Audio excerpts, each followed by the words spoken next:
query is that at what point do we get to make an input in our own budget?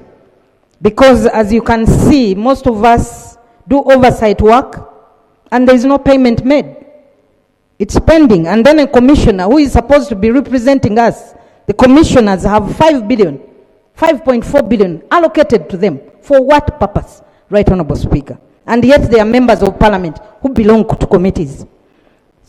Right Honorable Speaker, the other issue that I wanted to raise, I have seen under the Electoral Commission, the Honorable Minister of Justice and Constitutional Affairs. It is good for us to combine these elections because when we combine, we save money. As you can see, 57 billion shillings will be spent when we merge the election of women councils together with other administrative units. If we do them separately, 45 billion shillings will be provided. So I want to recommend that we should merge these elections because, I mean, it's not complicated. It has been done in other countries successfully, and I believe it can be done.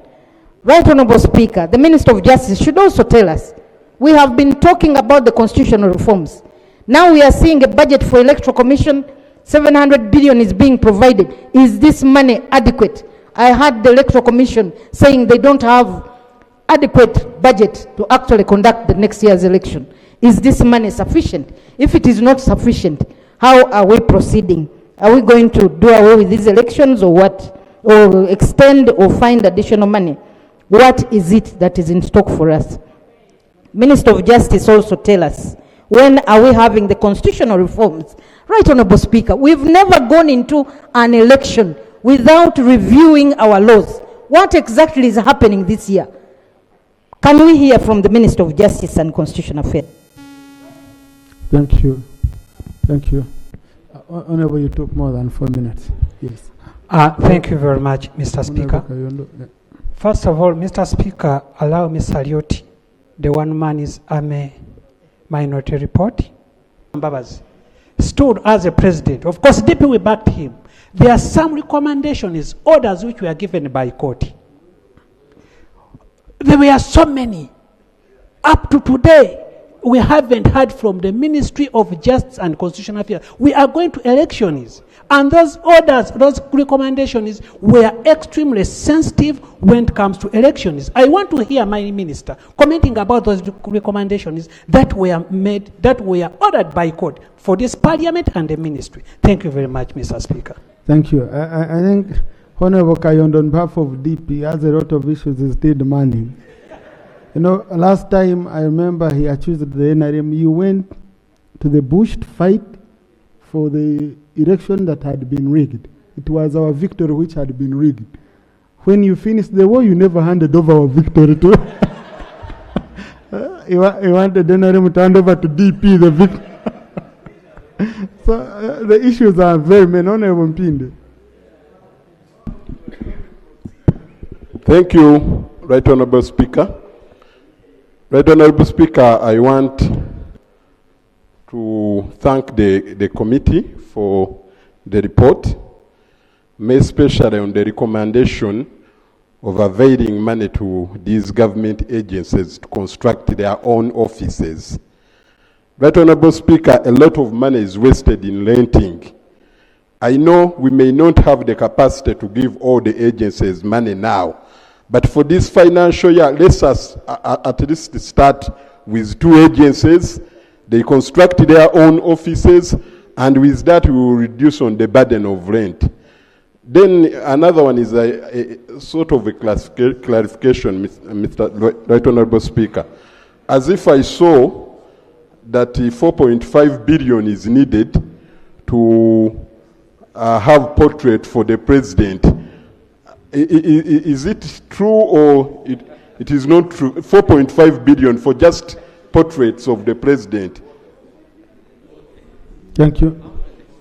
Yes. Haji Idi. Saying, when I rose on privilege, I thought that some of our members here are taking matters personal. Probably that's where they get their bread in doing that. It's unfortunate. if as a house we miss an element of courtesy towards each other, then we have no business being colleagues in this house. And somebody picks a microphone, whether he has read whatever rumor mongering on social media and makes it an issue of this house, and they speak in loud tone to appear as though they are authentic, they're unfortunate. A member said that he has even a sharing formula, and you're a member of parliament, what's your name?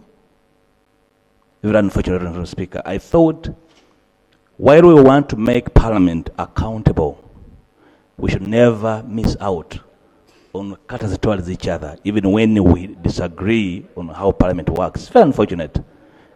We restrain ourselves because we must work as parliament. But when members choose to be personal, it's not acceptable. Right now, Speaker, we restrain ourselves because we believe that we have a duty towards each other, even when we disagree. I can address you disagreeably but honorably, and I can never impute ill motive towards a member. Thank you. Right, Honourable Speaker, and that I request really members should try. I cannot order them, but restraint. You cannot get a vote on my back that you want to be voted because you spoke so much about what you can't clarify. Right, Honourable Speaker, I chair the Commission Audit Committee. If I rose to say you did this, you did that, people will take flight. But then I understand as a leader why Parliament works the way it does work. And therefore, self-restraint. You can question, but you cannot say you have no capacity to understand. If you have no capacity to understand, then you have no business being here. I thank you. Thank you. So I made a very clear clarification on that. The commission is made up of the speaker, of the deputy speaker, backbenchers, leader of opposition, minister of finance, prime minister, and all those are serviced by the commission here. Okay? It has staff, it has obligations, and I want confirmed members here that on what we proposed to His Excellency the President, there is nothing like any special privilege or what for members. So, honorable colleagues, I want to, I had allowed Honorable Kabanda.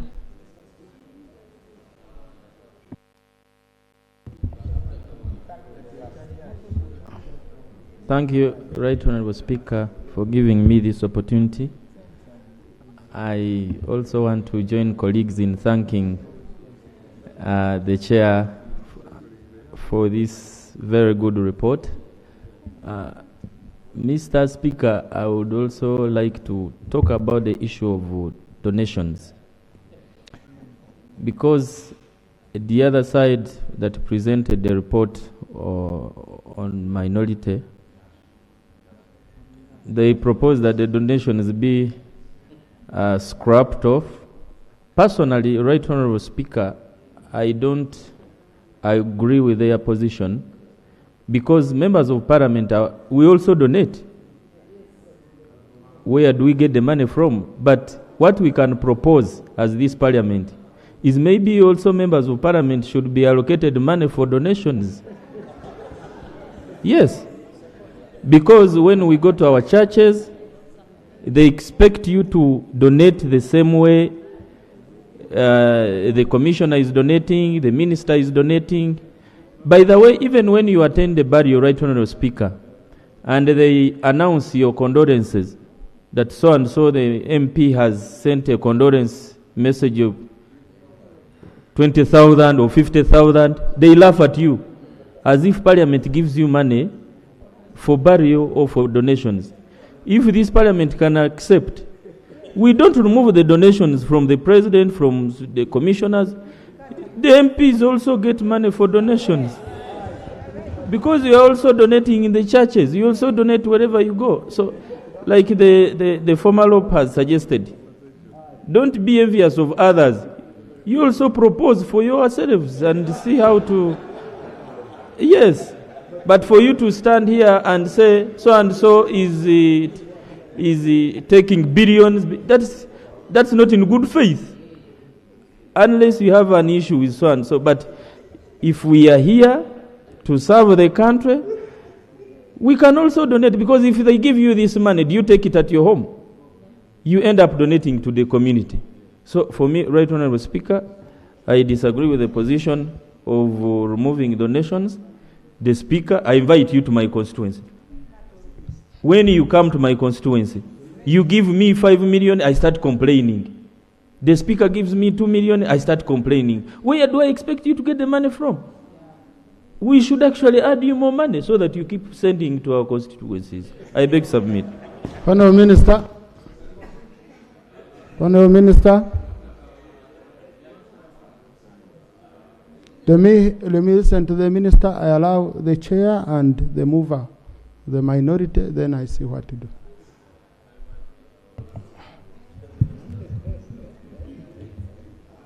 Mr. Speaker, sir, all our responses and answers are on record with the committee. There is no issue we did not deal with. Secondly, you stated clearly the constitutional provision relating to the budget. In effect, the President is really the Minister of Finance. He only delegates the Minister of Finance to act on his behalf. Thirdly, when we come here as ministers, it is fair to presume that we have exhaustively discussed these budgets in cabinet. And the positions that we take in cabinet, we take them to the committees, and then the committees embed them in the reports. I wish to report, Mr. Speaker, sir, that when I appeared before the committee, I got feedback from the members. It is through that interaction that it's my duty as a minister to go back to the President, and if he sees me appearing in cabinet sweating and wounded from attacks from members, then I tell him we are not doing well. There are issues that have been raised. So during the cabinet meeting of yesterday, I put to him the question of cattle compensation, because the committee told me frankly that we are a big joke when it comes to cattle compensation. They blasted me. They said the people are getting the equivalent of a thigh of a cow, that we are giving meat, not cows. So I went back to the President and said, Mr. President, I put the proposal to the committee that we need, particularly for the most affected areas, namely Teso, Lango, and Acholi. And Mr. Speaker, this is not to say the other areas don't deserve compensation. They do deserve, but Mr. Speaker, this situation is like a hospital. In a hospital, we have got the intensive care, we have got the high dependency, we have got the general ward, we have got outpatients, and some of the people in outpatients, you even find them smoking in the compound. They are asking, what time is the doctor coming? While in the intensive care, patients are dying. They are all patients, but the degree of affliction differs. I want to state clearly that in the cabinet, all the other areas were mentioned, the places that deserve attention. I wish to report, Mr. Speaker, sir, that based on the motion I moved in cabinet, the President has agreed that the budget will be 150 billion, and it will be shared equally in the 3 sub-regions to deal with the intensive care. It doesn't mean there are no other patients, because they are... Honourable Minister, I don't have much time, please. Conclude. I do believe, Mr. Speaker, sir, that this being about the budget, And this being about priorities, it is our duty to keep persuading the president to change his mind. I want to thank the chair of the committee and members of the committee that you have been very persuasive. And even those who, for instance, author minority reports like the Honorable do, he is extremely persuasive. Some of his concerns, of course, are based on genetics and I doubt whether they. I think we wish to salute the spirit in which we engage with the committee. So Lango, Acholi, and Teso will each get 50 billion because the real Minister of Finance, who is the President, has accepted your recommendation, which we discussed. Thank you, Mr. Speaker. Thank you. I'm giving 2 minutes each. Honorable Jonathan, 2 minutes. I'm sure 2 minutes will be enough. Thank you. Right Honorable Speaker, I want to put on record that the issues that emerged in my report were all picked out of deliberations on the ministerial policy statements. And on the issue of donation, I was not meaning prohibiting anyone donating out of their private pocket. I wanted to deal with the institutional nature of donations. If I compute the figures for the entire budget, which I'm going to do, I've done only for the 11 entities. It's alarming. And I had this morning members asking for money for cancer, PET machine, for all this and that. That's the spirit in which I was saying that if we allow entities to keep budgeting, and for you are focusing on the top people, but even at the lower offices now, there are donations budget. And I invite your attention to scrutinize that. That's the spirit in which I raised that. On the issue of compensation, the ministry had proposed to us compensation of Lango, Acholi, and Teso. The committee could not open up and go to other areas. Otherwise, as a nationalist and as a member of the Congress, UPC, would love to be everywhere. And I would propose that everywhere we should have compensation if it is possible. I also must add that Lango, Teso, and Acholi, there were court cases. The compensation, most of them arose out of court cases that were decided. And these were 3 or 4 different court cases. But the minister has already assured us on how the other compensations would be handled. Somebody mentioned about consultancies. Let me explain briefly. In Mulago, you have a consultant surgeon, neurosurgeon, a consultant for the heart and etc.